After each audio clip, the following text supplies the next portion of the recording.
Bonjour, bienvenue sur ma chaîne. Aujourd'hui, je vais faire du porc effiloché. Donc, le porc effiloché se fait à partir d'une épaule de porc. Et puis, c'est souvent une pièce de viande qui ne coûte pas trop cher. C'est souvent en spécial. Donc, ça permet d'avoir une source de protéines qui ne coûte pas trop cher. Donc, moi, c'est quelque chose que j'ai toujours dans mon congélateur. Et puis, en faisant la cuisson à l'Instant Pot, c'est très rapide à cuire. Et puis, ça permet d'avoir une viande très, très tendre. Donc, une fois que j'ai tout effiloché mon porc, je le fais congeler dans des petits sacs comme ça. Donc ça me fait une source de protéines qui est facile à utiliser et puis que j'ai toujours sous la main. Donc, c'est vraiment pratique parce qu'on peut l'ajouter à une soupe ou quand je fais une poutine, souvent la poutine, il n'y aura pas assez de protéines. Donc, je vais ajouter du porc effiloché. Et puis, la poutine, je la fais soit avec des frites de céleri rave ou avec des fèves vertes. Et puis vous allez voir, avec les fèves vertes, c'est vraiment très bon aussi. Donc je vais vous mettre la recette de sauce brune juste ici en haut. Ou c'est très bon aussi le porc effiloché avec la sauce barbecue. Je vais aussi vous mettre la recette juste ici en haut. Donc je m'installe et je vous reviens dans quelques secondes.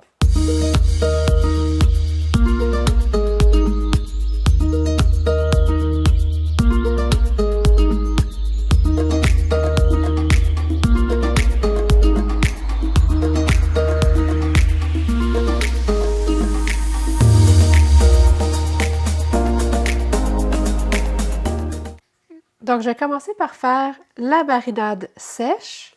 Donc, je vais mettre une cuillère à soupe de Swerve cassonade, une cuillère à soupe de poudre de chili, 2 cuillères à thé de paprika fumé, ou vous pouvez aussi prendre du paprika doux,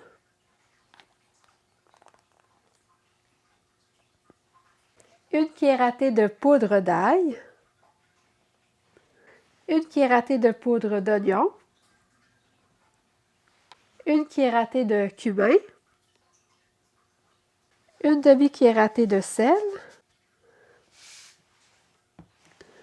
et puis une demi-cuillère à thé de poivre. Je vais brasser.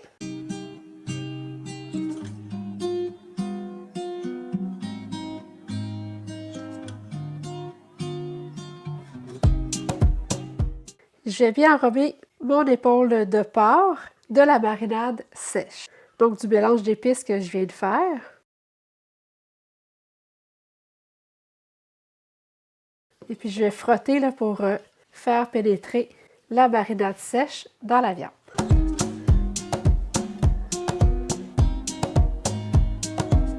Il faut vraiment s'assurer qu'il y a de la marinade partout.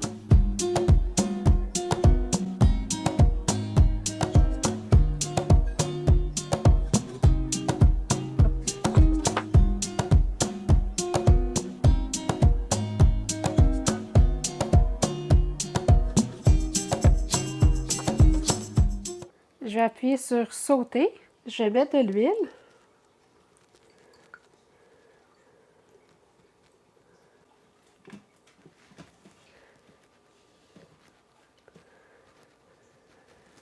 Et puis je vais faire revenir mon épaule de porc de chaque côté. Donc je vais faire brunir la viande.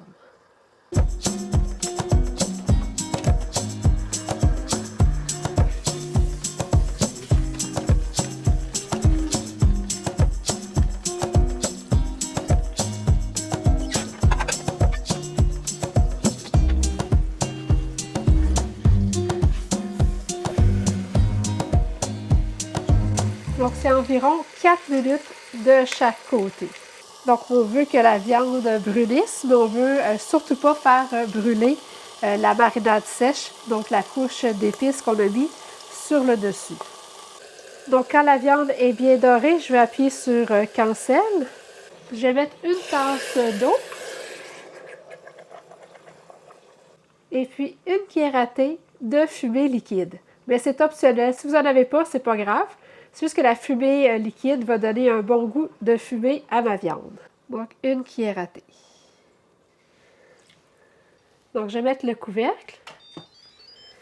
Je vais m'assurer que la valve est bien en position scellée. Je vais appuyer sur manuel et puis je vais mettre 70 minutes. Donc, calculez environ 30 minutes par livre. Donc, quand le temps de cuisson va être terminé, je vais laisser la viande reposer pendant 15 minutes. Donc, je vais attendre 15 minutes avant de relâcher la pression.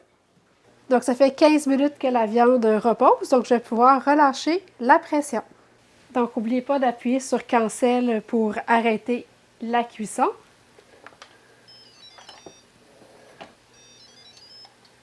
Donc là, je vais laisser la viande refroidir un peu avant de pouvoir l'effilocher.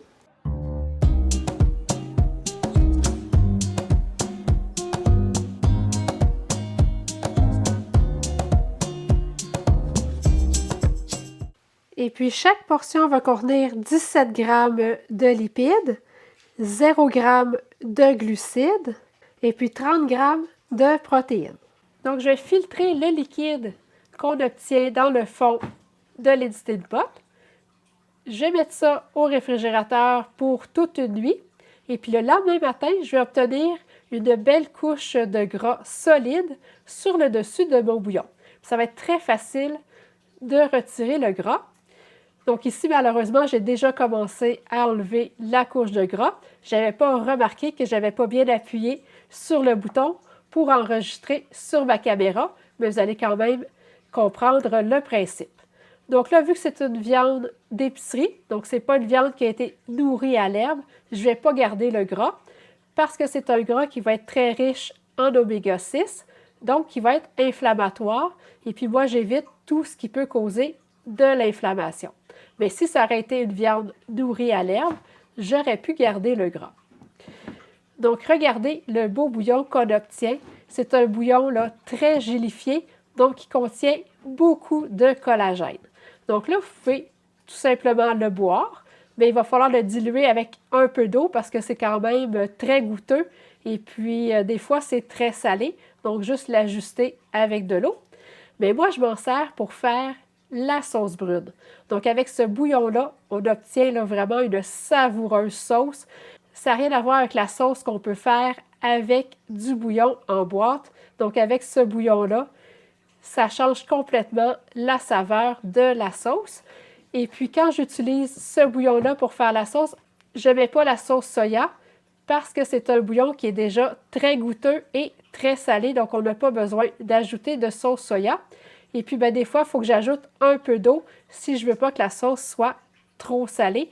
Donc, vous allez devoir l'ajuster à votre goût.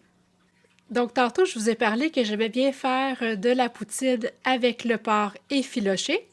Donc, je voulais vous partager un truc que j'ai vu sur YouTube il y a quelques années. Donc, depuis ce temps-là, j'ai toujours du fromage en grains dans mon congélateur. Donc, je vais vous montrer la façon de le dégeler pour obtenir un fromage en grains aussi bon que s'il était frais du jour. Donc, dans un chaudron, je vais déposer mon fromage en grains et puis je vais verser dessus de l'eau chaude.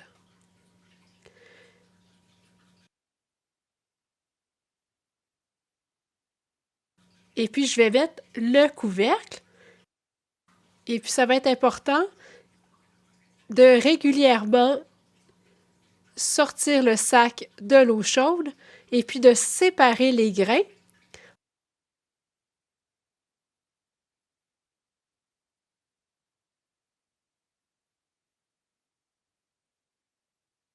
Ensuite, de remettre le sac dans l'eau chaude, mais en le tournant de côté.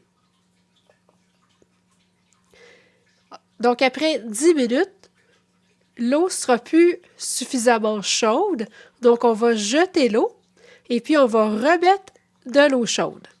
Et puis on va continuer à séparer les grains régulièrement jusqu'à temps que le fromage soit tout dégelé. Ça prend environ 15 minutes. Donc voici le beau fromage qu'on obtient avec une belle texture, donc la même texture que s'il était frais du jour. Comme vous avez pu voir, c'est vraiment très simple de se faire du porc effiloché. On obtient une viande vraiment très tendre et savoureuse. Donc, c'est bien pratique d'en avoir toujours au congélateur. Donc, faites-moi un thumbs up si vous avez aimé la vidéo. N'oubliez pas de la partager. Si vous n'êtes toujours pas abonné à ma chaîne, n'oubliez pas de le faire pour ne manquer aucune nouvelle recette. Et on se revoit bientôt. Merci.